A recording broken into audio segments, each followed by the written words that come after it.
नमस्कार दोस्तों, मैं हूं शुभम सानू और आप देखना शुरू कर चुके हैं सिंध न्यूज। विश्वविद्यालय अनुदान आयोग यानी यूजीसी की ओर से टर्मिनल सेमेस्टर अथवा फाइनल ईयर की परीक्षाओं को लेकर नए दिशा निर्देश जारी कर दिए गए हैं। आपको बता दें कि नए रिवाइज्ड गाइडलाइंस के अनुसार टर्मिनल सेमेस्टर्स अथवा फाइनल ईयर की परीक्षाएं सितंबर अंत तक आयोजित की जाएगी। यह परीक्षाएं संस्थान अपनी सुविधा के अनुसार ऑनलाइन या ऑफलाइन किसी भी मोड में ले सकती है। इसके साथ ही एक और महत्वपूर्ण बात यह है कि जो छात्र छात्राएं सितंबर में आयोजित होने वाली परीक्षा में भाग नहीं ले पाएंगे, उनके लिए एक विशेष परीक्षा आयोजित की जाएगी जिसमें वे परीक्षा दे सकेंगे। लेकिन गौर करने वाली बात यह है कि यह व्यवस्था सिर्फ एकेडमिक ईयर 2019-20 के लिए ही मान्य होगी। अंत में आपको बता दें कि बाकी परीक्षाएं जैसे बीए प्रथम वर्ष के प्रथम सेमेस्टर या द्वितीय सेमेस्टर की परीक्षाओं के लिए 29 अप्रैल को जो जारी किया गया था गाइडलाइन, उसी के अनुसार मान्य होगा। उसी के आधार पर उनकी परीक्षाएं 16 जुलाई से 31 जुलाई के बीच होना तय था, उसी पर जिसके विषय में अभी भी छात्रों को मन में संशय बरकरार है।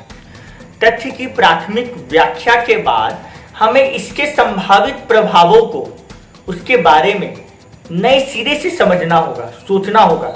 इसको समझने के लिए हमें कुछ बिंदुओं पर गौर करना पड़ेगा। पहली बात यह कि क्या वाकई यह स्वास्थ्य और गुणवत्तापूर्ण परीक्षा के बीच टकराव की स्थिति है, जैसा कि सोशल मीडिया प्लेटफॉर्म पर बातें उभर कर आ रही है, या ये बस एक मुश्किल परिस्थिति है जहां शिक्षा और स्वास्थ्य दोनों के ही आयामों को साधने की कोशिश हो रही है।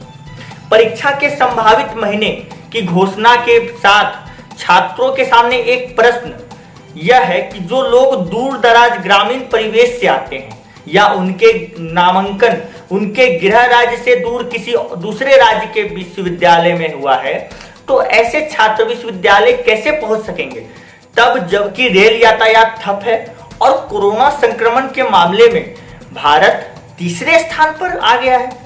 दूसरा प्रश्न, छात्रों की बड़ी संख्या में आवाजाही के कारण संक्रमण का खतरा बढ़ेगा, तो उसके क्या समाधान हैं?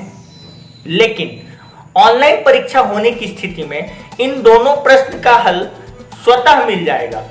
दूसरी तरफ कोवैक्सीन के 15 अगस्त को लॉन्च होने के प्रयासों के बीच संभव है कि अचानक से आई मुश्किल का कोई मजबूत समाधान दिखे।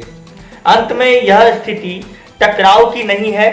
शिक्षा और स्वास्थ्य दोनों ही आवश्यक हैं, जिसकी गुणवत्ता को साधने की हर संभव कोशिश होनी चाहिए। यह दोनों में से किसी एक को चुनने का नहीं, बल्कि दोनों एक साथ साधने की कवायद है। हमें इसे ऐसे ही समझना चाहिए।